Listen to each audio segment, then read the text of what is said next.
Bueno, siguiendo en el estudio de versículos 7 en adelante, y vamos a leer 7 al 13. El 7 al 13. Dice, ¿qué diremos pues? ¿La ley es pecado? En ninguna manera. Pero yo no conocí el pecado sino por la ley, porque tampoco conociera la codicia si la ley no dijera, no codiciarás. Mas el pecado, tomando ocasión por el mandamiento, produjo en mí toda codicia, porque sin la ley el pecado está muerto. Y yo sin la ley vivía en un tiempo, pero venido el mandamiento, el pecado revivió y yo morí. Y hallé que el mismo mandamiento que era para mi vida, a mí me resultó para muerte. Y si puedo ir a la... Ahí está. Porque el pecado, tomando ocasión por el mandamiento, me engañó, y por él me mató. De manera que la ley a la verdad es santa, y el mandamiento santo, justo y bueno. Luego, ¿lo que es bueno vino a ser muerte para mí? En ninguna manera, sino que el pecado, para mostrarse pecado, produjo en mí la muerte por medio de lo que es bueno, a fin de que por el mandamiento el pecado llegase a ser sobremanera pecaminoso. Ahora, es una porción bastante interesante y bastante importante, hermanos. Comenzando en el versículo 7, vamos a estar viendo las ramificaciones prácticas de la santificación posicional. ¿Cómo era la vida de Pablo bajo la ley? Y es una buena pregunta, ¿verdad? Pablo expone este pensamiento. Ya que pequé estando bajo la ley, ¿puedo decir que la ley tiene parte de culpa? Escuchen eso. La pregunta es en versículo 7 cuando dice, ¿qué diremos pues? ¿La ley es pecado? En ninguna manera. Pero yo no conocí el pecado sino por la ley, porque tampoco conociera la codicia si la ley no dijera no codiciarás. Entonces, Pablo expone este pensamiento. Ya que pequé estando bajo la ley, ¿puedo decir que la ley tiene parte de culpa? ¿Y qué piensan? ¿Piensan que la ley es la culpa, lleva la culpa por mi falla? Cuando yo estoy manejando en una zona de 50 millas por hora, pero yo estoy manejando a 70 y me para el policía, ¿es culpa del letrero que me multa o es culpa mía? Es culpa mía por manejar demasiado rápido. La ley incluso hizo su trabajo, me avisó, ¿verdad? 55 dijo. Pero yo pasé sin bajar la velocidad y me multó el policía. Entonces la ley no es el culpable, pero a veces hay un letrero que dice 55, pero uno piensa que para mí 55 es muy poco a poco para esta zona. O sea que yo creo que yo sé mejor que la ley. Yo creo que sería mejor aquí ir a 70 millas por hora. Entonces la ley a veces, nuestra carne ve la ley como un desafío, ¿verdad? Una cosa que quiere, pues, mi carne desea romper la ley, pero no es culpa de la ley, es culpa de mi carne. Entonces, pero la carne utiliza la ley para hacerlo. ¿Ve? Entonces, desecha la idea de que la ley es pecaminosa. La ley es perfecta. Nunca debemos pensar ni por un momento que la ley es pecaminosa. Así dice, ¿qué pues diremos? La ley es pecado. En ninguna manera. La ley no tiene culpa. La ley es perfecta. La ley hizo su labor de ser un buen ayo, un buen tutor, un buen maestro. Así dice el 7. Pero yo no conocí el pecado sino por la ley. La ley me introdujo el concepto del pecado. Y yo conocí el pecado mediante la ley. Mediante la ley. Entonces, la sé. La ley claramente enseñó lo que es el pecado. Como por ejemplo ahí en versículo 7 dice, porque tampoco conociera la codicia, si la ley no dijera, no codiciarás. Recuerdo que cuando trabajamos con los Yanomami, si yo tuviera cualquier objeto en mi mano, los Yanomami me dirían, mira, préstamelo para que yo codicie. Eso era muy común entre ellos. Bufiwayo. Dámelo para que yo lo vea, para que yo tenga muchas codicias, decían. Y pensaban que no era malo esto, hasta que enseñamos la ley. Y cuando enseñamos la ley, comenzaron a decir, ay, pensábamos que estaba bien codiciar. Ahora vemos que no. Y así mismo pasó con el apóstol. Él al aprender que la ley decía no codiciar, él entendió lo que es el pecado. Pablo ignoraba la codicia hasta que la ley enseñó que era pecado. Y piensen en la codicia, ¿verdad? Un poco. Codicias el puesto, la posición de algún hombre y eres capaz de matar. Codicias la mujer de un hombre y eres capaz de cometer adulterio. Codicias la propiedad de algún ser humano y eres propenso a robar. Y ve que como la codicia está detrás de casi todo pecado.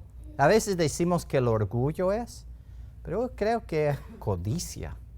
¿No era codicia que le tropezó a Lucifer? Él quería la posición que Dios tuvo. Estaba celoso de lo que envidioso de Dios, de su creador. La mayoría de la gente es ignorante de este tipo de pecado, independientemente de su cultura o trasfondo.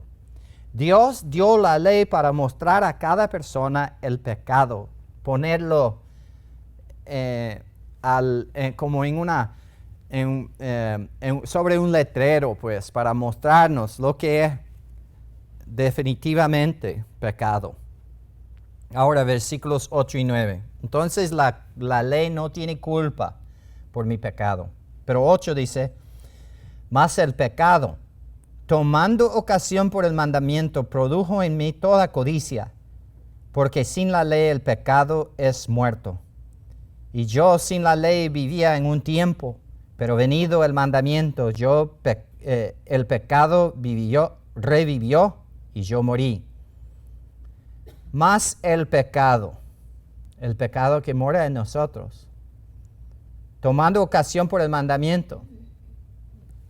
Fue en el tiempo, Pablo está hablando de su propia experiencia. ¿Por qué pequé bajo la ley si la ley era perfecta? Es una buena pregunta, ¿verdad? Versículo 8. Mas el pecado tomando ocasión por el mandamiento produjo en mí toda codicia. No es la ley que produce el pecado, sino la naturaleza pecaminosa aprovechó de la buena ley para seducirme a pecar, dice Pablo. Y es lo que la ley, la persona legalista está provocando su propia carne. En lugar de vencer al pecado, por el legalismo, la persona queda vencido por el pecado. El pecado es la carne, pues, suyo. Aunque fui enseñado a no codiciar, la naturaleza pecaminosa produjo en mí todo tipo de codicia, dijo Pablo en versículo 8. Antes de la ley yo estuve libre de preocupaciones. Versículo 8b dice, porque sin la ley el pecado está muerto. Mi pecado que mora en mí, sin una ley está muerto. Me dijo un amigo que fui a un restaurante y me dice, y estando en ese restaurante me trajo la comida, era fajitas, ¿verdad? En un plato de eso de metal. Y le dice, mire, no toques el plato porque está caliente. Y dijo, ok, gracias. Y al salir, él toca el plato y ¿qué? Quemó su dedo, dice. Y dijo que no era eso solamente el problema, que después de quemar su dedo, estaba por salir por el restaurante. Y ahí estaba un letrero en la pared que decía, no tocar pintura mojada. Y entonces, ¿qué hizo? Con el mismo dedo quemado, toca y sale con el dedo quemado y pintado. Y tremendo, ¿verdad? Así es la ley. ¿Por qué queremos hacer eso? Porque la ley no es malo. El letrero no es malo. Pero es que nosotros tenemos pecado morando en nosotros, la carne, que utiliza la buena ley para producir en mí toda clase de codicia, toda clase de deseos malignos. Sin el aprovechamiento de la ley, la naturaleza pecaminosa no tiene poder. Esto es precisamente la razón del por qué el tratar de vivir la vida cristiana por la ley o por reglas de haz esto y no hagas aquello nunca funciona, hermanos. Solamente te haces tentar y tu carne va a tratar de aprovechar de la ley, pues. Cuando la ley vino, la naturaleza pecaminosa fue activada, estimulada y suelta. Así dice el versículo 9, miremoslo. Y yo sin la ley vivía en un tiempo, pero venido el mandamiento, el pecado revivió y yo morí. Y es tremendo, ¿verdad? Que esta es la mera verdad del asunto. Yo he vivido esto, hermanos. Yo sé que Pablo está diciendo lo correcto. Finalmente, cuando la naturaleza pecaminosa, la carne, se activó en mi vida, yo morí, dijo Pablo. Me causó la muerte. Versículos 19. Dice, y hallé que el mismo mandamiento que era para vida, a mí me resultó para muerte. Porque el pecado tomando ocasión por el mandamiento me engañó y por él me mató. Entonces Pablo confesó que como un pecador despreciaba la enseñanza de la ley perfecta. Dios quiso el mandamiento para mi bien, dijo, al enseñarme a vivir correctamente, pero probó ser mi propia ruina, resultando en mi muerte. Mi propia naturaleza pecaminosa, el pecado en singular, buscando la ocasión, tomó ventaja de la ley y me destruyó. Ahí otra vez habla de ser matado en el 11. Porque el pecado tomando ocasión por el mandamiento me engañó y por el mandamiento me mató. Pero por medio de la ley, la naturaleza pecaminosa primero me engañó Y así es que la carne, la naturaleza pecaminosa, hermanos, es incurablemente pecaminosa. Tu carne no es algo que puedes reformar. Tu carne no es algo que puedes controlar. Es una naturaleza que está completamente depravada y no se puede ser mejorada ni cambiada por nada. Por eso Dios me hizo morir a ella y me hizo revivir con Cristo para Dios. Luego, por medio de la ley, la naturaleza pecaminosa me mató. Me mató. Ahora el versículo 12 dice, de manera que la ley a la verdad es santa y el mandamiento santo, justo y bueno. Pablo concluye, ¿por qué peco? Primeramente, tenemos que saber y afirmar que la ley es santa, justa y buena. La ley es santa, justa y buena. ¿Por qué dice esto? Porque miren lo que dijo en el versículo 6. Pero ahora, sí. Pero ahora estamos libres de la ley por haber muerto para aquella en que estábamos sujetos, de modo que sirvamos bajo el régimen nuevo del Espíritu y no bajo el régimen viejo de la letra. Parece que él tiene problemas con la ley. Pero en realidad él no tiene problemas con la ley en el sentido de que la ley es malo, impuro, sino que él declara claramente que la ley es perfecta. El letrero que dice anda a 55 millas por hora no es un mal letrero por decirte el límite de la velocidad. Pero ese letrero te puede causar problemas. Si tu naturaleza pecaminosa está activa, vas a ir en 70.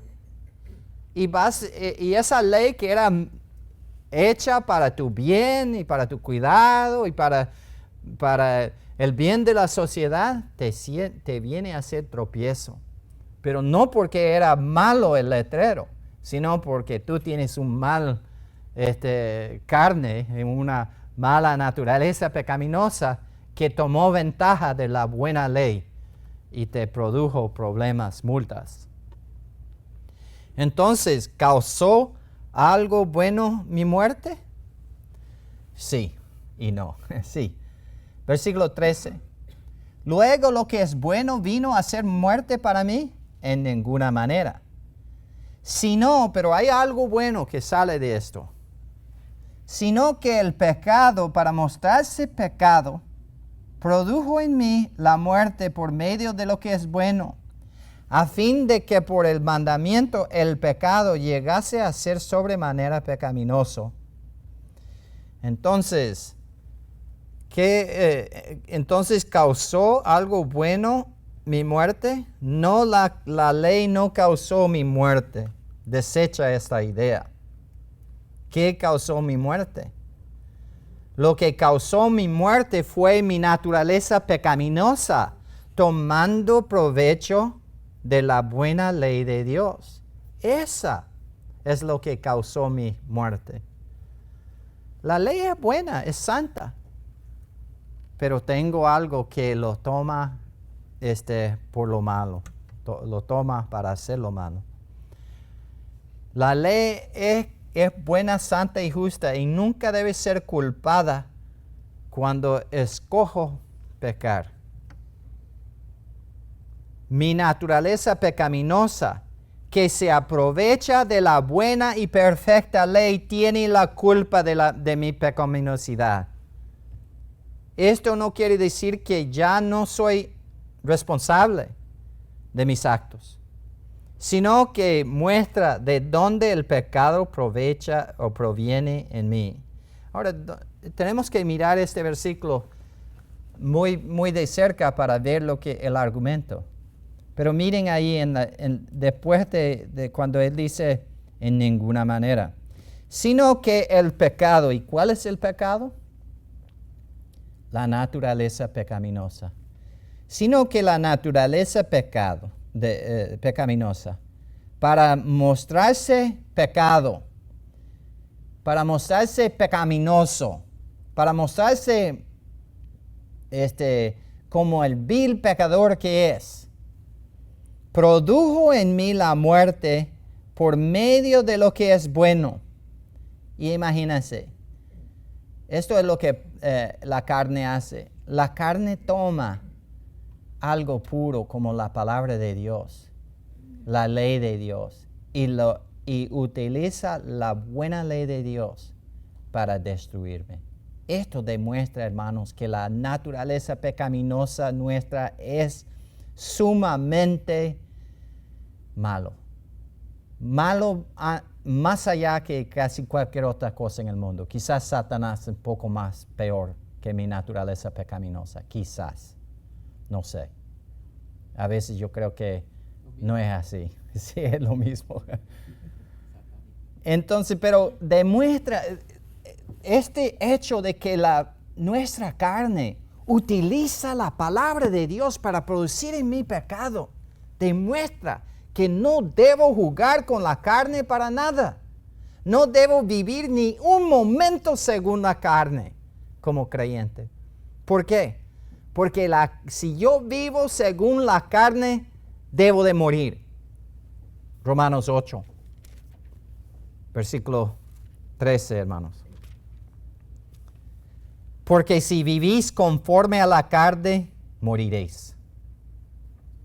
¿Ven eso? Porque si vivís conforme a la carne, moriréis. Pero hay buena noticia ahí. Mas, si por el Espíritu hacéis morir las obras de la carne, viviréis. Entonces no tenemos que ser víctimas de la carne. No tenemos que ser dominados por la carne, como dice Romanos 8:13 ahí. Ahora volviendo a Romanos 7:13, vemos aquí que dice, luego lo que es bueno vino a ser muerte para mí, desecha la idea en ninguna manera, sino que el pecado para mostrarse pecaminoso produjo en mí la muerte por medio de lo que es bueno, a fin de que por el mandamiento el pecado, la naturaleza pecaminosa llegase a ser sobremanera pecaminoso.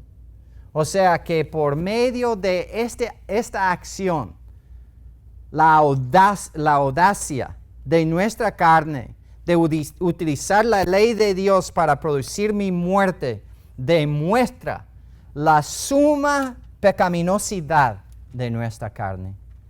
No caminan según la carne, hermanos.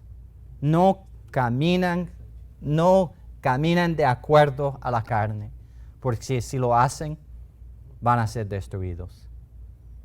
Ahora, ¿van a ir al infierno? No. Como hijo de Dios, no vas a ir al infierno. Pero tú puedes llegar a estar comiendo con cerdos. Puedes llegar a estar en el basurero. Puedes llegar a estar en el barro de pecado. Y Dios no quiere que sus hijos lleguen ahí. Pero si tú te prestas, sea por el legalismo o sea por cosas lujurias, a la carne te va a llevar a ese extremo. Siempre te causa la muerte temporal, la muerte de comunión, de amistad con tu Dios, con tu Padre Celestial. Y Dios no quiere esto para sus hijos. Él quiere tenerte de cerca.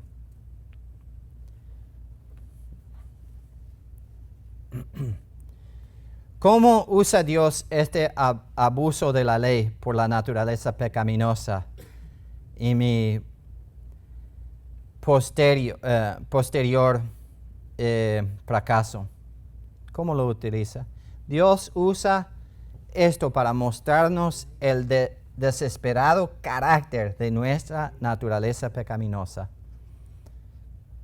Para mostrarnos, para quitarle la máscara a la carne, para mostrarnos el monstruo que es.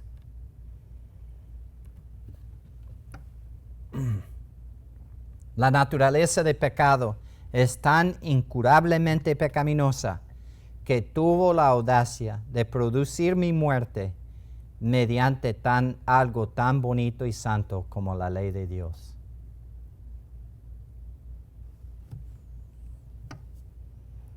Mediante la ley, Dios logra poner en evidencia que la naturaleza pecaminosa es un hiperpecadora. Kata hyperbolin hamartolos. Absolutamente pecaminoso. Eso es la frase final del versículo 13. Cuando dice, a fin de que por el mandamiento el pecado, la naturaleza pecaminosa, llegase a mostrarse tal como es, a ser sobremanera pecaminoso. Para que vean que no vale la pena jugar con la carne, hermanos.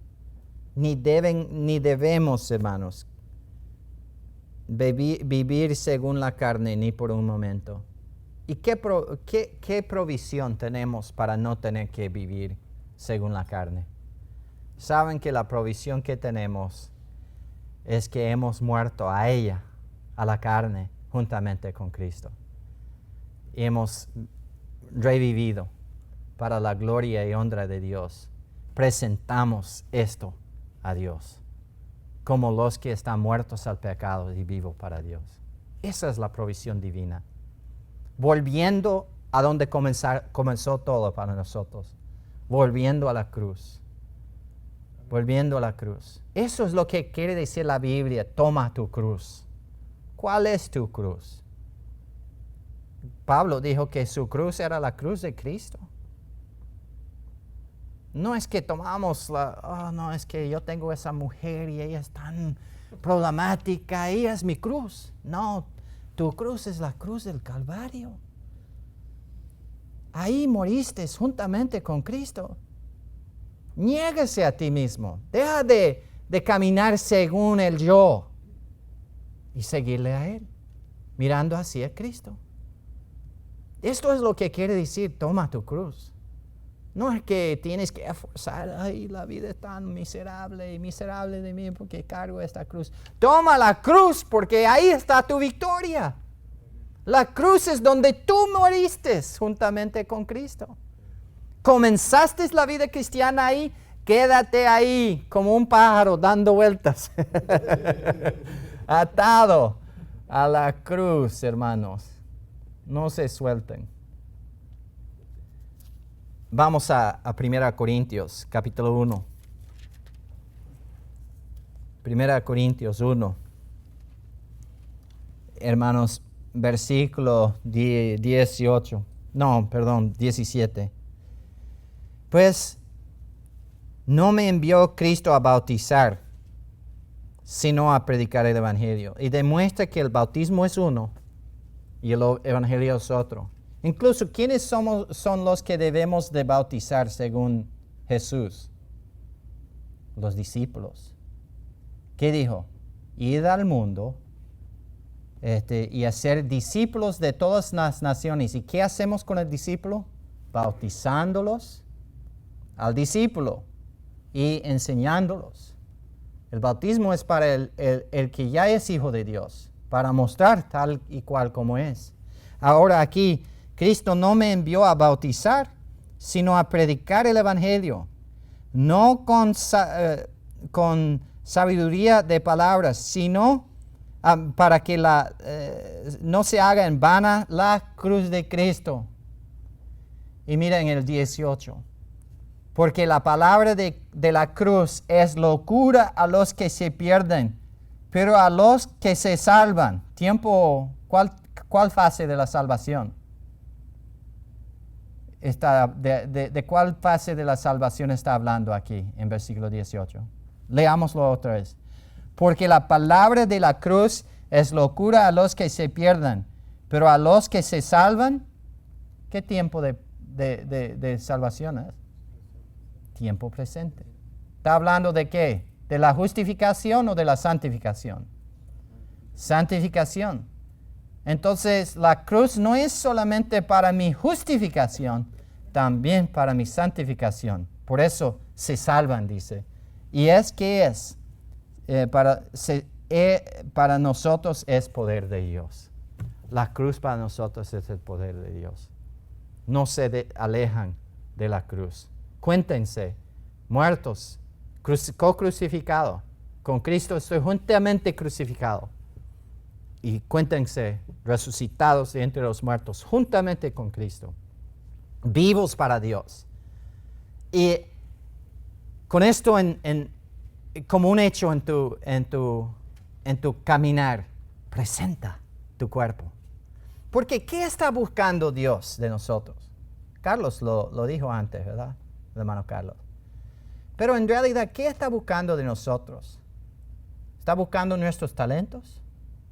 ¿Está buscando nuestro dinero? ¿Qué es algo en común que todos tenemos? Quizás tú tienes un talento que yo no tengo. O quizás yo tengo un talento que no tienes. ¿Qué desea Dios de nosotros? Romanos 12. Romanos 12, hermanos.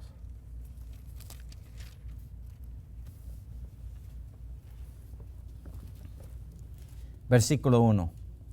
Así que, hermanos, os ruego por las misericordias de Dios, que presentéis vuestras mentes, que presentéis vuestra inteligencia, que presentéis vuestros talentos, que presentéis vuestro dinero.